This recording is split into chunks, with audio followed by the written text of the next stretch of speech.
கருப்பை புற்றுநோய் குறித்த சந்தேகங்களுக்கான தங்கம் ஹோப்பை இலவசமாய் அணுகுங்கள். யாருமே பாண்டவருக்கு பிறக்கலையே. கேட்டா பாண்டவருக்கு புத்திரர் யாருடைய குழந்தையை தாங்கிக்கிட்டு இருக்கோங்கிறது தெரியக்கூடாது. அதெல்லாம் உத்தரவு, அதெல்லாம் விதிகளில் இருக்கு. இன்னைக்கு அப்படி இல்லை. 50% அப்பா யாருங்கிறது கன்ஃபார்ம் ஆயிடுது. அம்மா தான் பெரிய ராஜ்யத்தையும் ஆண்டுகிட்டு இருக்கு. அப்படி இந்த மாளிகையும் இந்த கோபுரத்தையும் யாருக்கிட்ட போகிறது? நாமளே சோத்துக்கு இல்லாட்டி போகுதுன்னு போயிடலாம். கூடிய சீக்கிரத்தில் எப்படி இன்குபேட்டர் வச்சுட்டு கோழி குஞ்சு இது பண்ணுறோமோ அதே மாதிரி குழந்தைகளை பெக்கிறதுக்கான காலம் வந்துடும். இந்த கேள்வி வரும், மனிதங்கன்னா அழிஞ்சிடும். ஸ்டாப் இட் அப்படி.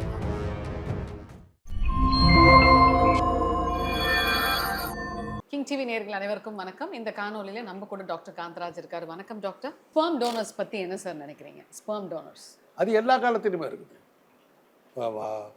துரியோதனும் திருதராஷ்டிரனும் பாண்டு எப்படி பிறக்கிறாங்க?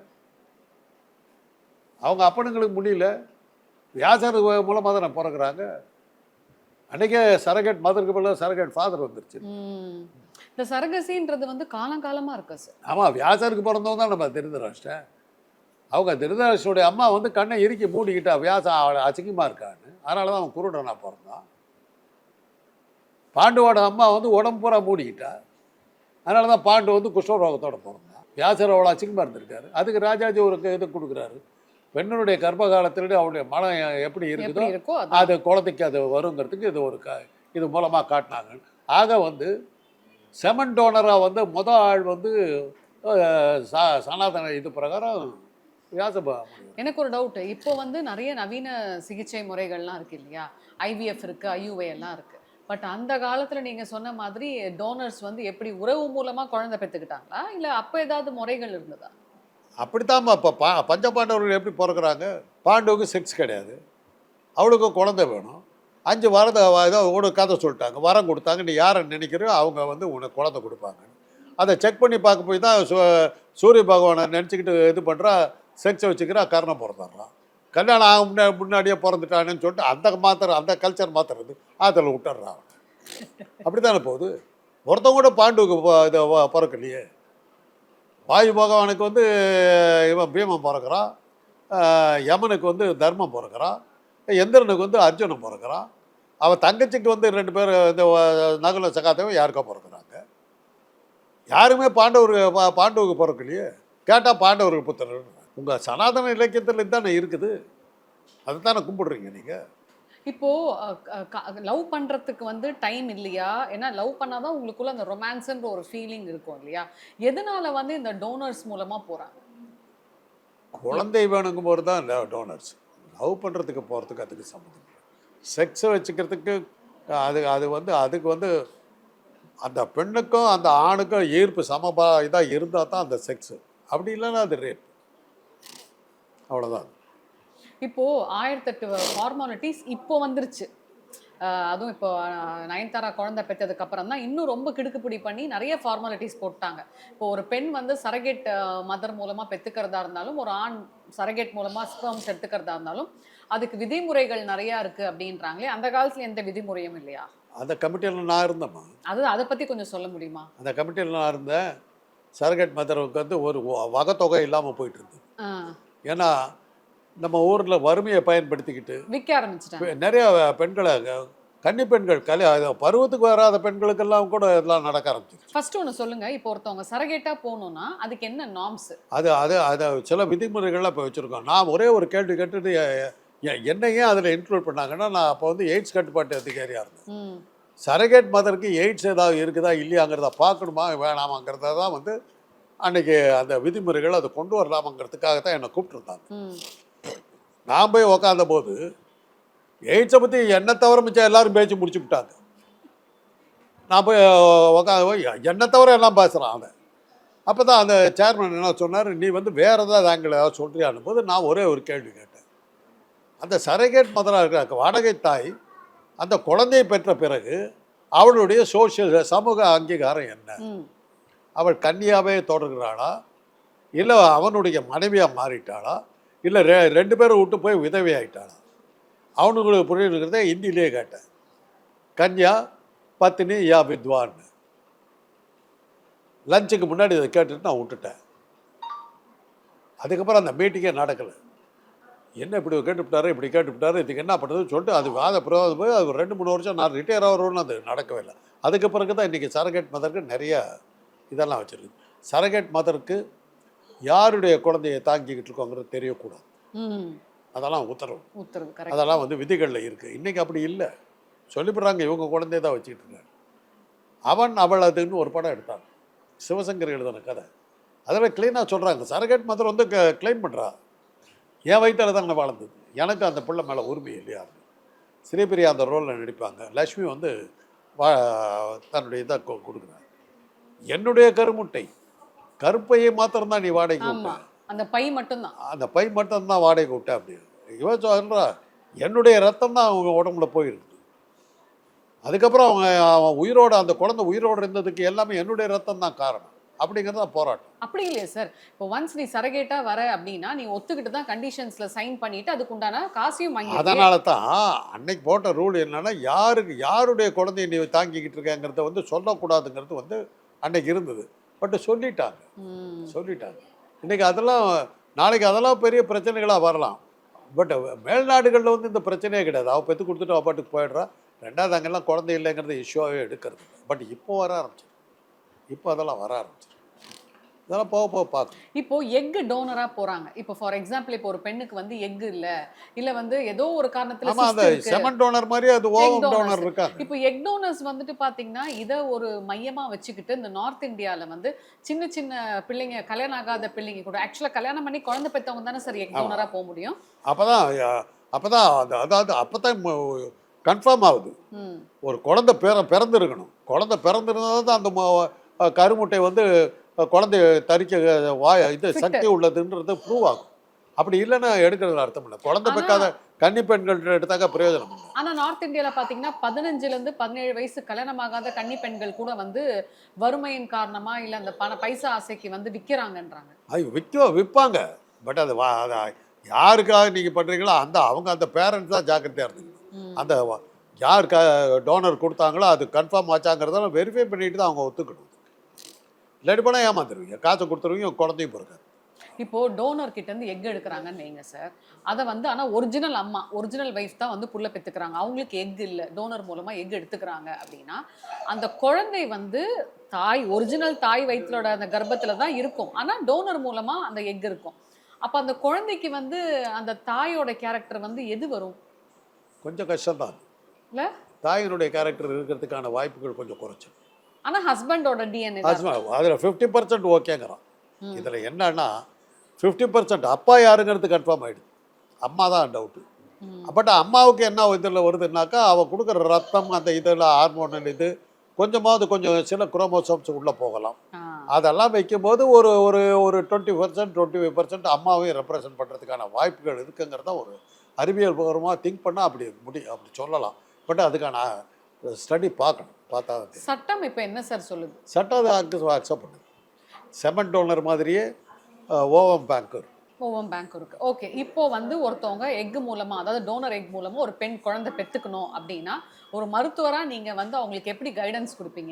அது அந்த கப்பலை பொறுத்தது, அந்த தம்பதிகளை பொறுத்தது. அவங்க அக்செப்ட் பண்ணாங்கன்னா நமக்கு என்ன போகுது. ஆனால் இது ஹைலி கான்ஃபிடென்ஷியலாக இருக்குமா சார்? முயற்சிக்கிறோம் அவ்வளோதான். யாரெல்லாம் ஆனால் அந்த எந்த தாய் அதை வச்சுக்கிறாங்களோ அந்த டோனர் கொடுத்தவங்களை பற்றி பூரா தகவலும் இவங்களுக்கு இருக்கணும். அந்த அவங்களுடைய உடல்நிலையை பற்றிய பூரா தகவலும் இருக்கணும். அதனால தான் இப்போ இந்த எய்ட்ஸ் சம்மந்தமான டாக்டருங்கிற முள்ள அந்த மாதிரி ஓவம் எடுத்த அது மூலமாக எய்ட்ஸ் பரவுமாங்கிறதெல்லாம் நமக்கு தெரியணும். அந்த பரம்பரை வியாதிகள் உள்ள ஒரு பெண்ணுகிட்ட இருந்து அந்த கருமுட்டையை எடுத்தாங்க, அது பூராமல் இந்த குழந்தைக்கு வரலாம். ஐயோ, இதெல்லாம் நம்ம பார்க்கணும். அதெல்லாம் ரூல் அவுட் பண்ணிட்டு அதுக்கப்புறம் தான் வந்து நம்ம இதெல்லாம் இன்னைக்கு இருக்கிற ஃபெர்டிலிட்டி சென்டர்ல இதெல்லாம் பார்த்தா சார் ஒரு சின்ன சந்தேகம் சார், ரிப்போர்ட்லாம் கொடுத்து தான் பண்றாங்க. பெர்ஃபெக்ட். இப்போ ஒரு சின்ன சந்தேகம் சார், ஒரு பெரிய செலிபிரிட்டிஸ் எல்லாம் கூட வந்து தான் நல்லா செட்டில் ஆகி ஒரு 40-45 அப்புறம் கூட குழந்தை பெற்றுக்கிறாங்க. எல்லாருமே வந்து டோனர் மூலமா போறதில்ல, அவங்களோட சொந்த எக் வச்சே பெற்றுக்கிறாங்க. இது வந்து ஒரு சாதாரண ஒரு குடும்பத்தை சார்ந்த ஒரு பெண்ணால முடியலை. ஏன்னா வந்து இதுக்கு என்ன காரணம்னு மருத்துவ ரீதியா நீங்க நினைக்கிறீங்க? மருத்துவ ரீதியா இல்லை, இதில் வந்து பெற்றுக்கிறதுக்கு வாய்ப்பு இருந்தால் பெற்றுக்குவாமா, செலவு. அது என்னன்னா மத்திய தர குடும்பங்களில் நமக்கு இருக்கிற காசுக்கு பெரிய ராஜ்யத்தையும் ஆண்டுக்கிட்டு இருக்குது. அப்படி இந்த மாளிகையும் இந்த கூட கோபுரத்தையும் யாருக்கிட்ட போகிறது, நாமளே சோத்துக்கு இல்லாட்டி போகுதுன்னு போயிடுறாங்க. அவ்வளோதான். ஏன்னா நம்முடைய சமுதாயத்தில் என்னன்னாக்கா தாலி கட்டி முடிச்ச உடனே பொண்ணு ப்ரெக்னென்ட் ஆகிட்டாலும் கேட்குற வழக்கம் நமக்கு. இல்லாட்டி மாலாடுவாங்க. சமூக புறக்கணிப்பு மிக அதிகம் பெண்களுக்கு. அதெல்லாம் தானே வந்து குழந்தை பெற்றுக்கணுங்கிற ஒரு இது இருக்குது. அமங்கலமானவோ, குழந்தை கூட பெக்காதவோ அப்படிங்கிற மாதிரியான பல ஒரு சமூக புறக்கணிப்புக்கு ஆளாகிறாங்க. அதனால தான் எல்லாருமே வந்து குழந்தை வேணும்னு நினைக்கிறாங்க. இப்போ ஐரோப்பிய நாடுகளில் வந்து குழந்தை இல்லைன்னா பரவாயில்லைங்கிற மாதிரி போயிட்டு இருந்தாங்க. இன்றைக்கி அங்கேயும் அது வர ஆரம்பிச்சிருச்சு. குழந்தை பெற்றுக்கணுங்கிற இதுக்கு அவங்க வந்துடுறாங்க. இப்போ ஸ்பெர்ம் போய் இப்போ ஒரு ஆண்மகன் வந்து கொடுத்து அதை பத்திரமா வச்சுக்கிறாங்க. ஏன்னா இப்போ நிறைய பழக்கங்கள் இருக்கு, எந்த நேரத்தில் எது என்ன ஆகும்னு சொல்ல முடியாது இல்லையா? இப்போ ஆனால் அவரோட ஸ்பெர்ம் அங்கே பத்திரமா இருக்கா, இல்லை அது எடுத்து யாருக்காவது மிஸ்பிளேஸ் ஆகிறதுக்கு வாய்ப்புகள் இருக்கா? அதெல்லாம் நடக்கத்தான் செய்யும். அதெல்லாம் தவிர்க்க முடியாது. பட் பொதுவாக வந்து அந்த ஸ்பெர்ம்னுடைய இது கேரக்டர் பூராமே ஸ்டடி பண்ணி தான் அவங்க பேங்க்கில் வைக்கிறாங்க. வச்சுட்டு அது குழந்தை பெக்குங்கிறது மாத்திரம் இல்லாமல் ஒருவேளை அந்த டோனர் வந்து பல நோய்களால் பாதிக்கப்பட்டிருந்தாங்க, அந்த ஸ்பெர்ம்லாம் இது பண்ணிடுறாங்க, ரிஜெக்ட் பண்ணிடுறாங்க. அப்படியெல்லாம் பார்த்து அந்த செமன் இதை எடுக்கும்போது அது க்ளீனாக காட்டுறாங்க. இவ்வளோலாம் செக் பண்ணி இவ்வளோலாம் இது பண்ணி இவ்வளோ பியூர் ஸ்பெர்மை தான் கொடுக்குறோன்னு அப்புறம் தான் வைக்கிறாங்க. அது டாக்டர்ஸ் அதெல்லாம் பார்ப்பாங்க. இன்றைக்கி நம்ம டாக்டர் மேலே நம்பிக்கையோடு தான் நம்ம பார்க்கலாம். ஆமாம், எல்லாம் ஒரு நம்பிக்கை தான். நம்பிக்கையோடு தான் பார்ப்போம். இப்போ எல்லாருமே லேட் மேரேஜஸ் பண்ணுறாங்க. ஒரு பீரியடில் 15 வயசில் கல்யாணம் பண்ணி 20 வயசுக்குள்ளே எல்லாத்தையும் முடிச்சிருவாங்க. அதிகபட்சம் 23. பட் இப்போ கல்யாணமே பார்த்தீங்கன்னா பெண்கள் வந்து 35க்கு மேலே, ஏன் 40ல் கூட நிறைய பேர் பண்ணிக்கிறாங்க இல்லையா? ஸோ அந்த கருமுட்டைக்கான அந்த தன்மை வந்து எல்லாருக்குமே நல்லா இருக்கும்னு சொல்ல முடியாது, ப்ராபபிலிட்டி தான். ஸோ எக்கை வந்து நம்ம ஃப்ரீஸ் பண்ணி வச்சுக்கிறது சேஃபா? முடியுமா? டீப் ஃப்ரீசரில் வச்சுட்டாக்கா -230 டிகிரியோ என்னமோ ஒன்று சொல்கிறான். அந்த இதில் வச்சுட்டாக்கா இம்மார்டல் தான், அழிவே கிடையாது. அது எப்படி சார் வயிற்றுக்குள்ளே இருக்கிறப்போ ஒரு ஸ்பெர்மும் ஒரு எக்கும் வந்து 2 நாள் இல்லை 3 நாள் தான் அதுக்கான வேல்யூ இருக்கும் அப்படின்னு சொல்கிறாங்க. அதுதான் அந்த மொட்டைல் அந்த ஃபர்டைல் பீரியட் அப்படின்றாங்க இல்லையா, டேட்ஸ்ன்னு சொல்லிட்டு. அதே வந்து ஒரு ஸ்பெர்மையும் ஒரு கருமுட்டையும் எடுத்து வெளியில் வச்சா மட்டும் எப்படி சார் வருஷக்கணக்காக அது சேஃபாக இருக்கும்? அது வெளியில் அந்த என்விரான்மெண்ட்டை நம்ம கிரியேட் பண்ணுறோம். அந்த என்விரான்மெண்ட்டை கிரியேட் பண்ணணும். கோழி முட்டையை கூட நீங்கள் ஒரு 2 நாள் வச்சுருந்தீங்கன்னா வெயில் பட்டுச்சுன்னா அது போயிடும். ஆனால் அதையே வந்து டீப் ஃப்ரீசரில் வச்சிங்கன்னா வருஷக்கணக்காக வச்சுருக்க முடியும். அதனால் அதெல்லாம் வந்து விஞ்ஞான ரீதியாக ப்ரூவ் பண்ணி குழந்தைகள் பிறக்குது. அப்போ கண்டிப்பாக அந்த டிஎன்ஏ வந்து மாறுறதுக்கான பாசிபிலிட்டி, டிஎன்ஏ சான்சஸ் எல்லாம் அதெல்லாம் வந்து இன்றைக்கி வந்து நம்மளால் ஒன்றும் கேரண்டி சொல்ல முடியாது. அதை கேரண்டி பண்ண முடியாது. எந்த டிஎன்ஏ டாமினேட் ஆகுதுங்கிறது வந்து நம்ம வந்து தெளிவாக சொல்ல முடியாது. டோனருடைய டிஎன்ஏ டாமினேட் ஆகுதா, ரெசிபியன்ட்டுடைய டிஎன்ஏ டாமினேட் ஆகுதாங்கிறத நம்ம சொல்ல முடியாது. அதுக்கெல்லாம் நம்ம வந்து உத்தரவாதம் கொடுக்க முடியாது. குழந்தை அப்படின்றது ஒரு ஆணும் பெண்ணும் சேர்ந்து ஒரு நல்ல ஒரு சந்தோஷமான ஒரு மனநிலையில பெற்றுக்கிறது தான். ஆனால் இப்போ பார்த்தீங்கன்னா அதுக்கான பேரே ப்ராஜெக்ட் பேபின்றாங்க. உதாரணத்துக்கு ரீசெண்டாக ரிலீஸ் ஆன ஜெயம் ரவியோட படம் காதலிக்க நேரமில்லை, ப்ராஜெக்ட் பேபிஸ்ன்னு சொல்கிறாங்களே, வரப்போகிற காலங்களில் அப்படி தான் இருக்குமா? அதெல்லாம் தான் வரும். 10 மாதம் ஏன் சுமந்து பெக்கணும் அப்படிங்கிற கேள்வியை வந்து பெரியார் தான் வச்சார். 1930களில் அவர் சொன்னார். அது என்ன நீ மாத்திரம் குழந்தைய இது பண்ணணும், ஆணும் இது பண்ணு, குழந்தைய எடுத்து வெளியில் வச்சிரு அப்படின்னார்.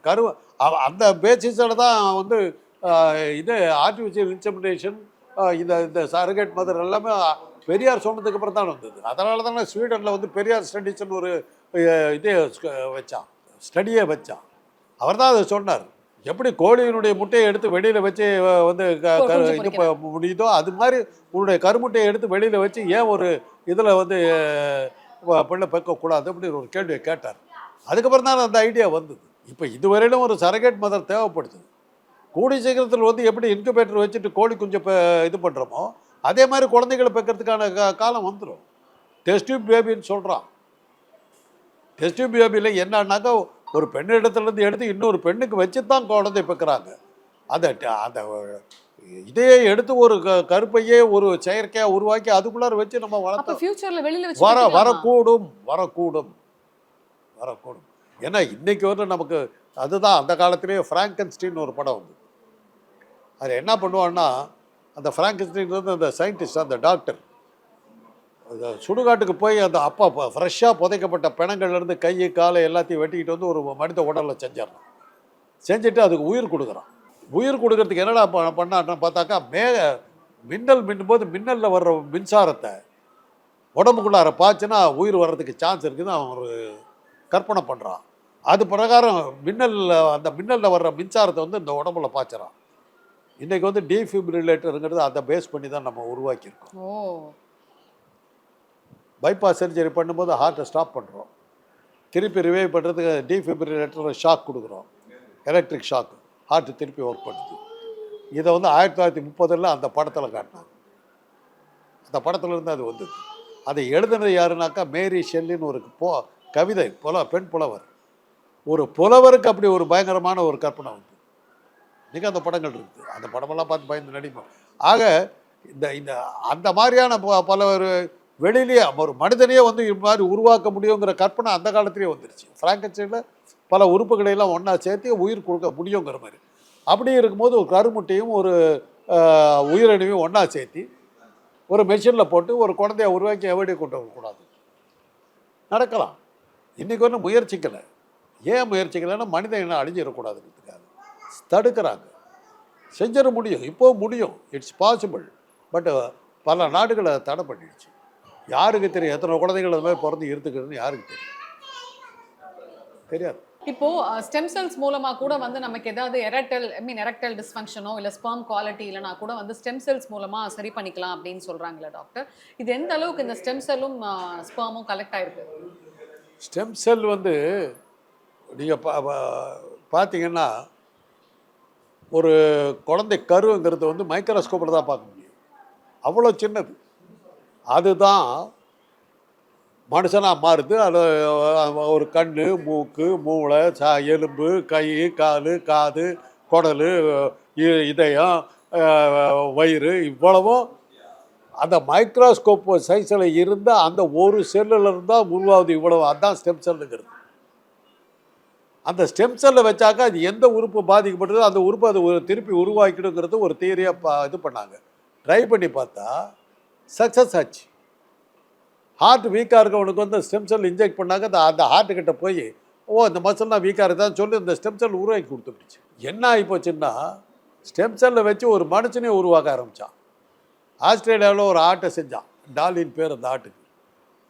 எது அம்மா ஆடு எது குட்டி அந்த ஸ்டெம் செல்லில் உண்டான ஆடுன்னே தெரியல.